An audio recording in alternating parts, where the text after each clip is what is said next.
शुभ सायं सर्वेभ्यः। संधि यह प्रकरण हम पढ़ रहे हैं।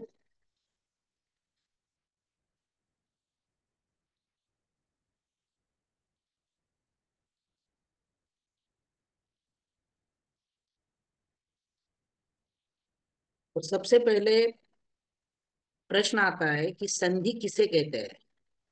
संधि यह प्रकरण पढ़ रहे हैं तो लेकिन संधि किसे कहते हैं। तो सबसे पहले संधि किसे कहते हैं, उसके बाद संधि के मुख्य भेद कौन से हैं और उसके उपभेद कौन से हैं वो देखते हैं। और संधि सीखने से पहले कुछ संज्ञा मैंने यहाँ पर दी है कि जो संधि और समास पढ़ाते समय बहुत ही महत्वपूर्ण है। हमेशा उनका प्रयोग व्याकरण शास्त्र में किया जाता है। तो पूर्व पदम उत्तर पदम उदाहरणम एतादृश पूर्व पदम उत्तर पदम, ये दो पद है। ठीक है, पद मतलब शब्द है, संज्ञा है, नाम है। तो किसे कहते हैं पूर्व पद और किसे कहते हैं उत्तर पद, ये पहले समझना पड़ेगा। तो देखो, संधि दो शब्द के प्रथम शब्द के अंतिम वर्ण और जो दूसरा शब्द है उसका जो पहला अक्षर है, वर्ण है, उसकी उन दोनों की जगह पे संधि होती है। ठीक है, तो जो दो पद संधि में रहते हैं उन दो पदों में जो पहला पद होता है उसे कहा जाता है पूर्व पद और जो दूसरा होता है उसे कहा जाता है उत्तर पद। जैसे उदाहरण के लिए देव धन आलय, इस उदाहरण में देव क्या है, पहला पद है, और आलय क्या है, दूसरा पद है। तो पूर्व पदम उत्तर पदम, पूर्व पद कौन सा है, देव, और उत्तर पद कौन सा है, आलय।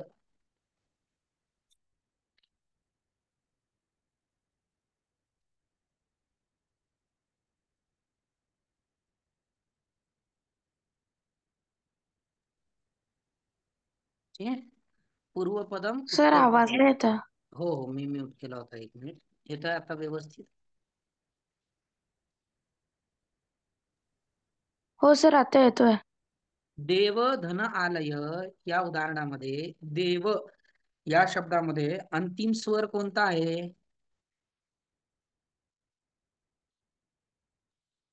अ संस्कृती, देव अ देव मध्ये कोणता स्वर आहे, संस्कृती सांग बरं. शेवटी कोणता स्वर आहे, कोणता अ वर्ण आहे. अ हा स्वर आहे, बरोबर. अह ओ अह ओ अ आहे, ओ अ. अह देव मध्ये फक्त अ आहे, अह अह नाही, अ आहे. ठीक आहे, तर त्या अ आणि आलय मधील आ या दोघांच्या ठिकाणी एकच दीर्घ स्वर झाला. अशी उदाहरण पुढे येणारच आहे, त्या दीर्घ संधीचं उदाहरण आहे. तर इथं फक्त आपल्याला पूर्वपद कशाला म्हणायचं, उत्तर पद कशाला म्हणायचं. जब मैं आपको पूछूंगा पूर्व पद का अंतिम स्वर कौन सा है, तब आपको पूर्व पद जो भी रहेगा, जैसे उदाहरण के लिए देव और उसका अंतिम स्वर है अ, तो ऐसा आपको बताना है. तो इसके लिए आपको रिवीजन किसकी करनी है, वर्ण संयोग और वर्ण विच्छेद। जो पहला प्रकरण हमने पढ़ा है वर्ण के यहाँ पर, वो आपको याद चाहिए. ठीक है, वर्ण संयोग वर्ण विच्छेद, संस्कृती वर्ण संयोग वर्ण विच्छेद माहिती आहे. नाही सर बघितलंच नाही मी ते. ठीक आहे, सोपा आहे, एक दोन मिनिटांमध्ये समजून जाईल. वर्ण संयोग वर्ण विच्छेद, शब्द हे वर्णांपासून तयार होतात. ठीक आहे, शब्द कशापासून तयार होतात, वर्णांपासून तयार होतात. म्हणजे सुरुवातीला अ आ ई ई असे हे काय आहेत, वर्ण आहेत. इंग्लिश मध्ये आपण त्याला लेटर्स म्हणतो, अ आ ई ई उ ऊ रू रू रू ए ऐ ओ औ क ख ग घ ङ, हे सगळे काय आहेत, वर्ण आहेत. ठीक आहे, तर या वर्णांना मिळून काय तयार होतो, शब्द तयार होतो. जसं, तर त्या वर्णांना मिळून जेव्हा आपण शब्द तयार करतो त्याला वर्ण संयोग म्हणतात. काय म्हणतात, वर्ण संयोग म्हणतात. जसं र, धन, आ, धन, म, धन, अ. शब्द काय तयार होईल, सांग बरं संस्कृती. राम राम राम तयार होईल, बरोबर की नाही. आता याला म्हणायचं वर्ण संयोग. ठीक आहे, आणि वर्ण विच्छेद याच्या उलट, राम शब्दाचे वर्ण वेगळं वेगळं करणं. जसं उदाहरणार्थ बालक. ठीक आहे, विसर्ग पण घेऊयात आपण, बालक. कह असं घेतलं आपण, आणि इथे आपल्याला वर्ण संयोग करायचा आहे. तर वर्ण विच्छेद करायचा आहे. तर वर्ण विच्छेद कसा होईल?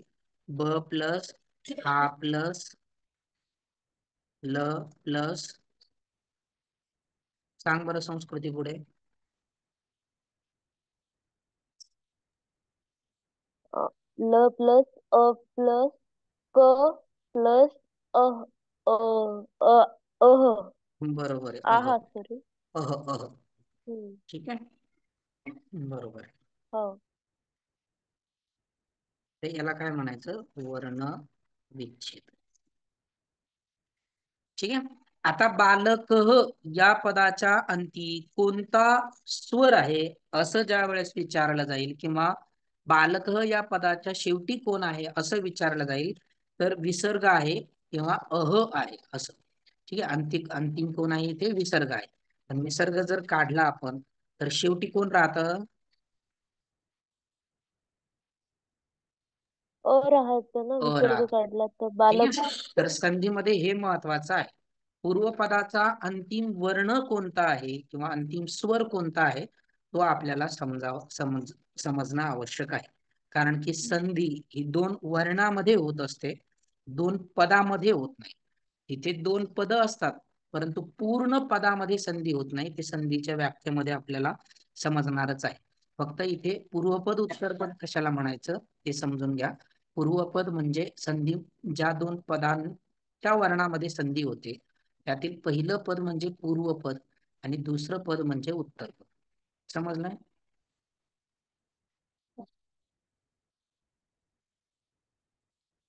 समजलंय? सर एक वेळ सांगा ना सर पुन्हा. पूर्वपद उत्तरपद आहे फक्त. पूर्वपद कशाला म्हणायचं? पहिल्या शब्दाला पूर्वपद आणि दुसऱ्या शब्दाला हा उत्तरपद. दोन हा शब्दांच्या सर समजलं. वर्णांमध्ये संधी होते. ठीक आहे. समजलं आता? ठीक आहे. अजून दोन पद इथे मी दिलेले नाहीत, परंतु तेही महत्वाचे आहेत. हे आपण घेऊयात. संधीमध्ये आदेश आणि आगम अशी दोन पदे येतात. ठीक आहे. आदेश आणि आगम.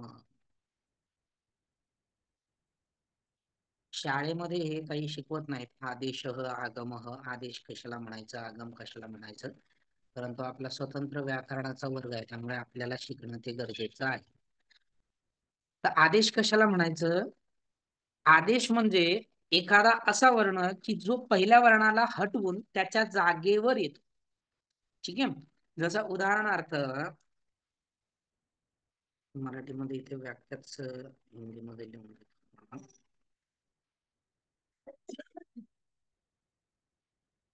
ऐसा वर्ण जो पहिले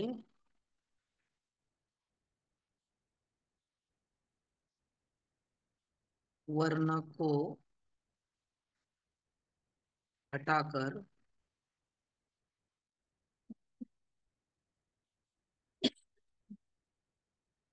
हटाकर उसकी जगह,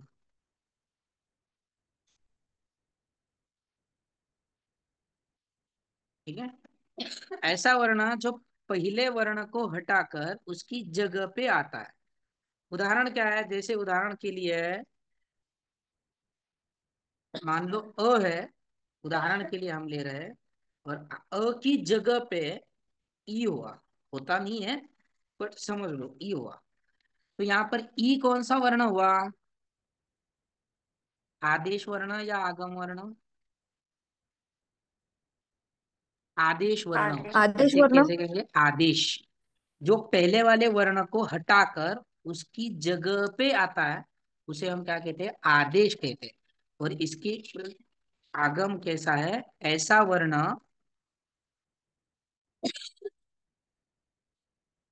जो पहले वाले वर्ण को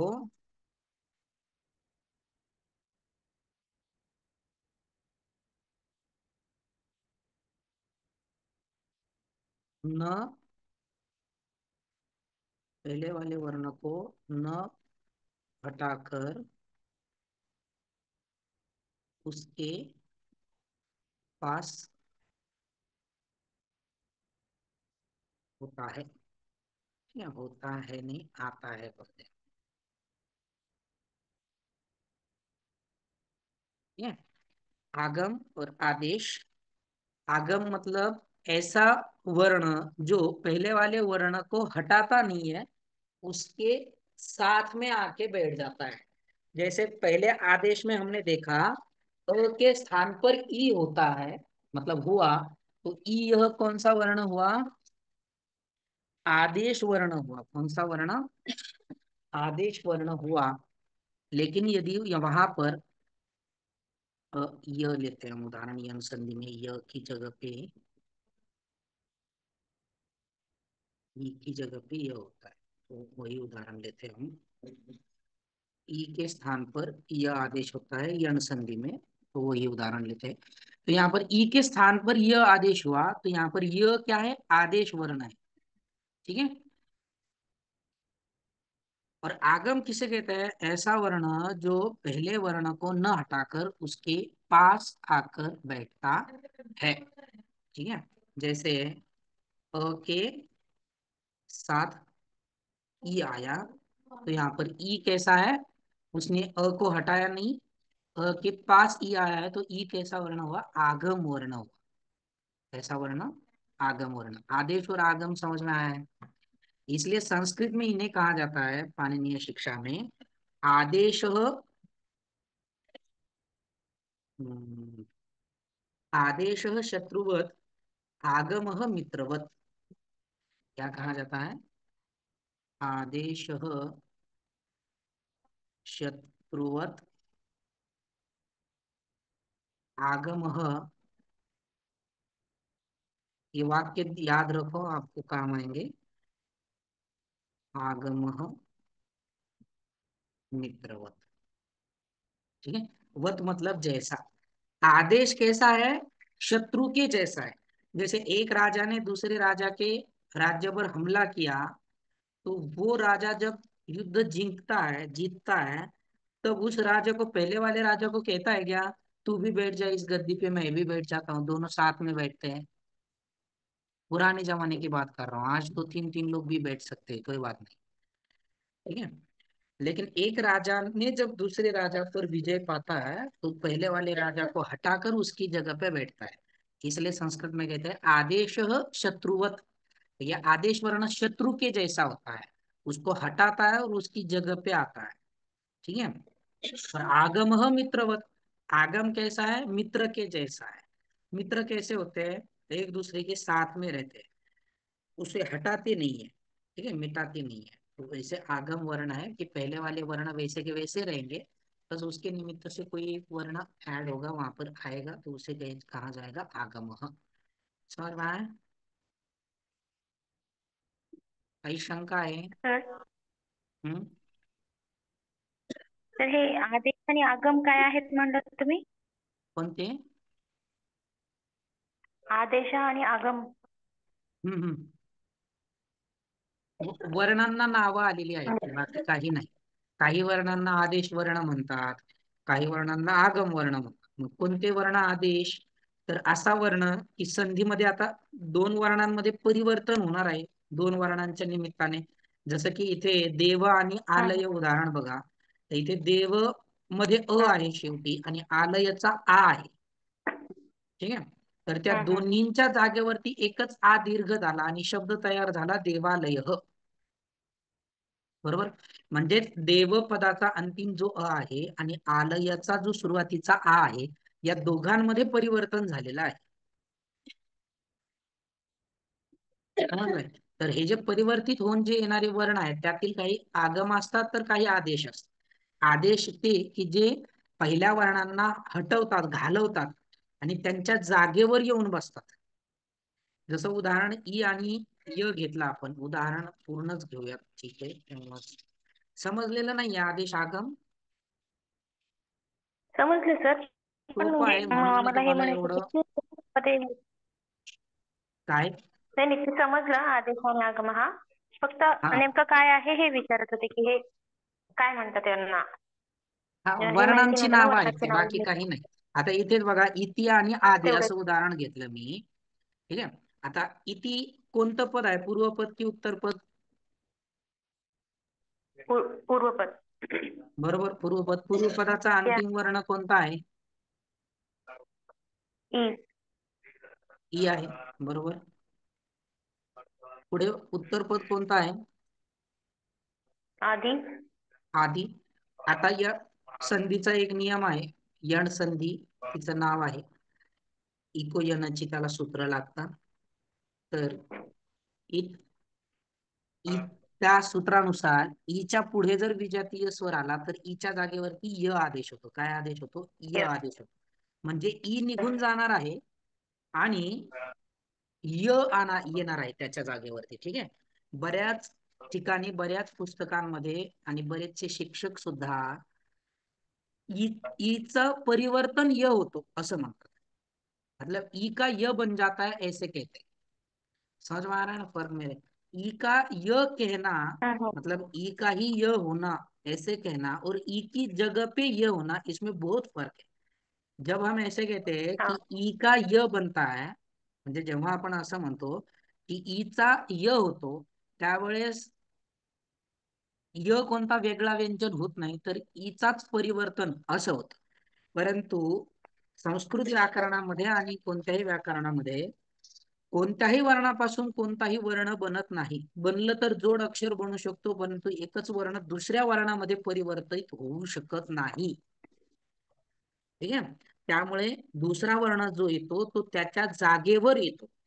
जसं इथे इति मधील ईच्या जागेवरती य आला, तर य इथे आगम आहे की आदेश आहे? य आदेश. आदेश आहे, कारण त्याने ईला घालवून टाकलेला आहे. बरोबर की नाही? आणि शब्द काय तयार हा. झाला? इत्यादी. त्यात. आता याच याचा जर विचार केला तर आच्या दृष्टीने य आदेश आहे की आगम आहे? आदी मधील आच्या दृष्टीने य आदेश आहे की आगम आहे? आगम. आगम आगम. आहे, कारण की त्याने आला घालवलेलं नाही. आदेश आणि आगम समजण्यासाठी आपण फक्त तसं म्हणत आहोत. समजलंय आदेश आणि आगम? हो हो सर. सर. काही शंका? श्लोक सर समझ में आया है? तर संधीचे पण काही सूत्र आहेत का? संधी, हो, सूत्र आहेत ना संधीचे. अच्छा. सगळं व्याकरणच सूत्रावरती आहे. त्यातले सर सगळेच अजून सूत्र एक आपण पाहणार एक्झाम्पल नाही, तर देऊन सगळ्याच सांगता सूत्रांचं का? ट्रान्सलेशन आपण केलेलं आहे पीपीटी मध्ये, आणि त्यानुसार आपण शिकणार आहोत. म्हणजे ते सूत्रालाच धरून आहे. सर समजतंय? आदेश एकदा दुसरं एखादं उदाहरण देऊन सांगता का मला थोडस? इत्यादी मध्ये समजलंय? हा, इत्यादी मध्ये कळाले. अजून एखादं उदाहरण म्हणजे थोडं ते ठीक आहे. हे व्हायला थोडस हा, चालेल, सांगतो मी. संधीची व्याख्या आपण बघूयात अगोदर, त्यावेळेस अजून स्पष्ट होईल. ठीक आहे. कारण की यापेक्षा स्पष्ट आदेश सांगायला गेलं तर अजून कॉम्प्लिकेटेड होईल. त्यामुळे अगोदर संधी कशाला म्हणतात हे समजून घेऊयात, मग तुला लवकर समजेल आदेश काय म्हणतात. ठीक आहे. संधि कशाला म्हणतात बघा. संधि किसे कहते हैं? संस्कृत में सूत्र है परसन्निकर्ष संहिता. त्याचाच मराठीमध्ये इथे अनुवाद दिलेला आहे. जेव्हा एका पुढे एक आलेल्या दोन जवळच्या वर्णांच्या जागी परिवर्तन होते तेव्हा त्यास संधी असे म्हणतात. काय सांगितलं? दोन वर्ण एका पुढे एक आले आणि त्या दोन वर्णांमुळे दोन्ही वर्णांच्या जागेवर किंवा एका वर्णाच्या जागेवर काहीतरी परिवर्तन होतं, दुसरा वर्ण येतो, त्याला आपण काय म्हणतो? संधी असं म्हणतो. हा संधी शब्द आपल्या व्यावहारिक भाषेमध्ये सुद्धा आपण वापरतो. जसं सांधिवात शब्द तुम्ही ऐकलाय? संधिवात. हो सर. संधिवात शब्द ऐकलाय? तर तिथे संधी कशासाठी वापरलं जातं संधिवात मध्ये? आपले जे हाड आहेत ज्यांचे ते जॉईंट आहेत तिथे जो जॉईंट आहेत, त्रास बरोबर. होतो त्याला संधिवात म्हणतात. हाडांचे जे जॉईंट आहेत, ठीक आहे, हाडं जिथे जोडलेली आहेत त्याला आपण संधी असं म्हणतो, आणि तिथे आलेला वात म्हणजे संधिवात. म्हणजे काय, हाडांचा जोड त्याला आपण संधी म्हटलं. तेच व्याकरणामध्ये आहे, इथे सुद्धा जोडालाच संधी म्हणतात. परंतु कशाचा जोड, तर दोन वर्णांचा जोड. ठीक आहे, दोन वर्ण एका पुढे एक आले, आणि त्या दोन वर्णांचे एका पुढे एक आल्यामुळे दोघांच्या जागेवर किंवा एकाच्या जागेवर परिवर्तन होतं, त्याला संधी असं म्हटलं जात. उदाहरण, विद्याधन आलय, इस यहाँ पर पूर्व पद कौन सा है? विद्या. उत्तर पद विद्या. आ. आलय उत्तर आलय. पद है। पूर्व पद का अंतिम स्वर कौन सा है? आ. आ. आ. आ स्वर है। और उत्तर पद का प्रथम स्वर, वो आ. भी आ है। वो भी आ है। ठीक है, तो जब सजातीय स्वर एक के सामने एक आते हैं तब उन दोनों के स्थान पर एक ही दीर्घ होता है, ऐसा नियम है। तो यहाँ पर क्या हुआ, आ और आ ये दोनों आमने सामने आने के कारण उन दोनों के स्थान पर एक ही आ परिवर्तित होगा, उनकी जगह पे आया, तो इसे कहा जाता है संधि। संधी कशाला म्हणायचं समजलंय? संधी कशाला म्हणतात? हो. हो. हो सर. ठीक आहे, आता संस्कृती बघितली, इथे जो आ झालेला आहे तो या दोघांच्या जागेवरती झालेला आहे, बरोबर की नाही? त्यांचाच दीर्घ झालेला आहे.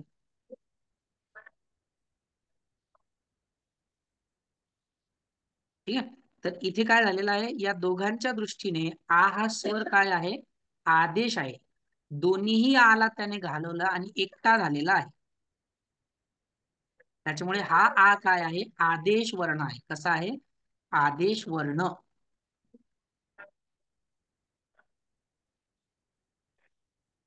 समजतंय? हो सर. ठीक आहे, आणि जर समजा या आला न घालवता इथे शेजारी कोणता एखादा वर्ण झाला असेल, ते बाकीचे पहिले वर्ण तशाच्या तसे राहिले असतील, तर त्याला काय म्हणायचं, आगम असं म्हणायचं. सोप्या संकल्पना आहेत, खूप अवघड नाही. संस्कृती समजलंय?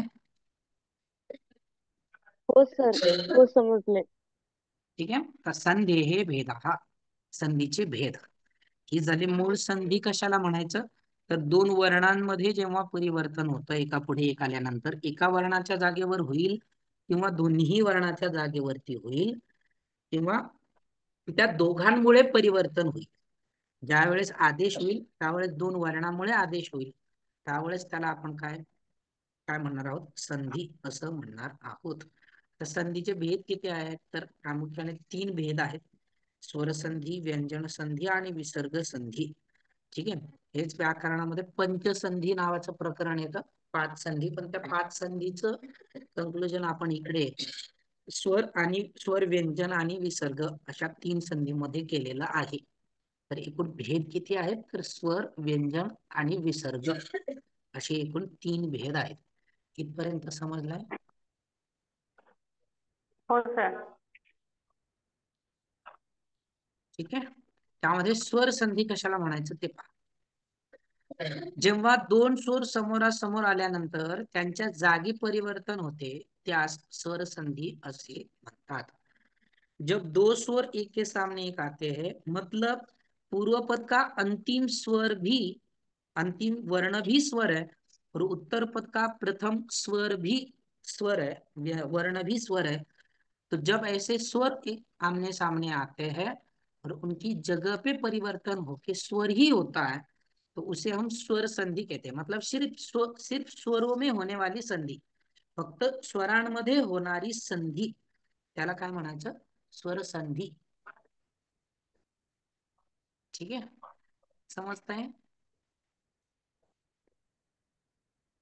हो सर. ठीक आहे, दुसरा प्रकार आहे व्यंजन संधी. आता व्यंजन संधीचा आपण डिटेलमध्ये तिथे शिकणारच आहोत, पण प्रामुख्याने तुम्हाला आता व्याख्या इथे फक्त समजून जाईल. जे व्यंजनामध्ये संधी होते त्याला आपण व्यंजन संधी म्हणतो, आणि विसर्गाच्या जागेवर जेव्हा संधी होते त्याला आपण विसर्ग संधी म्हणतो, शब्दशः व्याख्या. ठीक आहे, समजलंय? स्वरसंधी व्यंजन हो संधी. उदाहरण बघा स्वरसंधीचं, जसं उमाधन ईशः. इथे पूर्वपद कोणता आहे? उमा. यहाँ पर पूर्वपद कौन सा है? उमा. पूर्वपद का अंतिम स्वर कौन सा है? आ. सही है. उत्तर पद कौन सा है? ईशः. उत्तर पद का प्रथम स्वर कौन सा है? ई. ई स्वर है. सही है, ई. ब्रैकेट में यहाँ पर दिया है आ प्लस ई.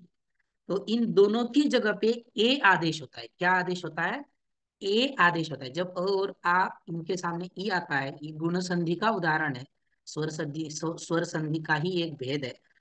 तो दोनों स्वर है, आ भी स्वर है, ई भी स्वर है. तो जब आ के सामने ई आता है तो उन दोनों की जगह पे ए आदेश होता है. इसके कारण दोनों की जगह पे यहाँ पर ए आदेश किया और शब्द बन गया उमेश. वैसे जब स्वरों में संधि होती है तब हम क्या कहते हैं? स्वर संधि कहा जाता है. जब स्वरों में संधि होती है, स्वर संधि. समझ में आया है? समजते हैं? हो सर. हो सर. सिक्वेन्स लक्षात तुम्हाला ठेवावा लागेल, व्यवस्थित याची प्रॉपर प्रॅक्टिस करावी लागेल आणि नोटबुक तयार करून तुम्हाला स्वतः याचे स्क्रीनशॉट घेऊन हे लिहावं लागेल. मी तुम्हाला नोट्स पाठवेल संधीच्या, परंतु त्या पूर्ण तेवढ्या डिटेल्स मध्ये नसतील, त्यामध्ये उदाहरणं जास्त असतील तुम्हाला सोडवायला होमवर्कचे. ठीक आहे, आता हे खूप आत आत आत आत असे भेद होत जाणार आहेत. पूर्वपद उत्तरपद आदेश आगम कशाला म्हणायचं, संधी कशाला म्हणायचं, परत संधीचे भेद, स्वर संधी व्यंजन संधी विसर्ग संधी, मग स्वर संधी कशाला म्हणायचं, स्वर संधीचे किती भेद आहेत, तर एकूण स्वर संधीचे 6 भेद आहेत. ठीक आहे, तर हे सगळे भेद आपण क्रमाक्रमाने शिकणार आहोत.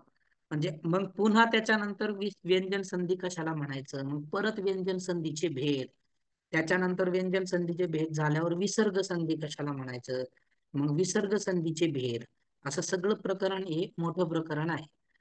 त्यामुळे याला वेळ लागणार आहे आणि तुमची मेहनत सुद्धा लागणार आहे. याला वर्ण विचार जे प्रकरण आपण शिकलो त्याची एकदा रिव्हिजन करा.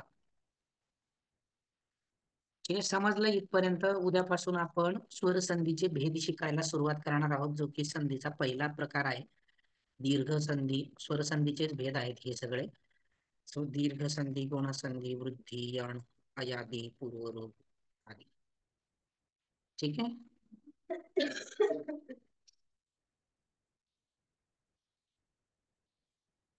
चालेल, 5 मिनिट राहिलेले आहेत. काही शंका असतील तर विचारू शकता, नाहीतर आपण थांबूयात.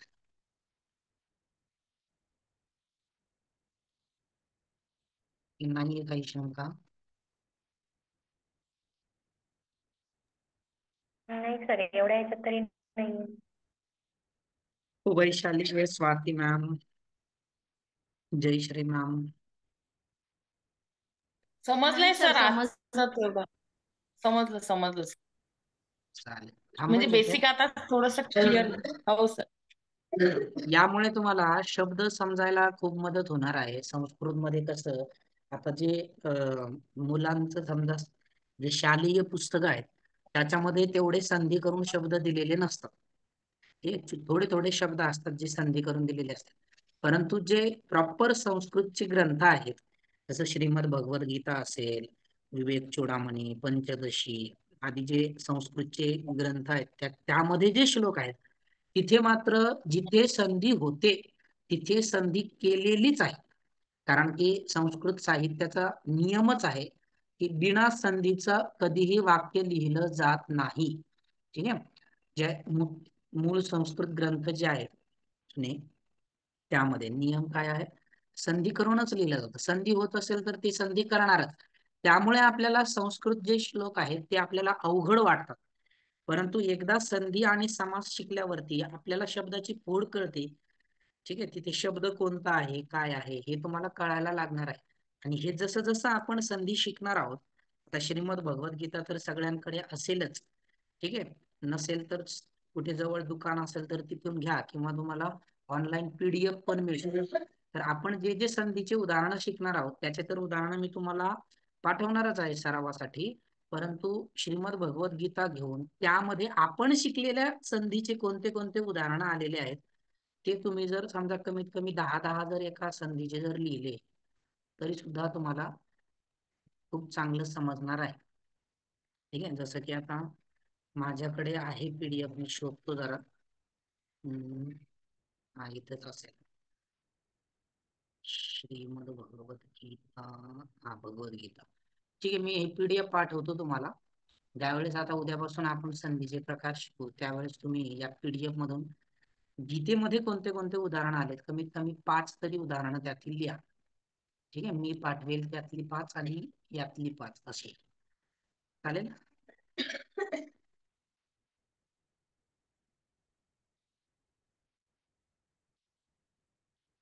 समजलंय? काही शंका आहे?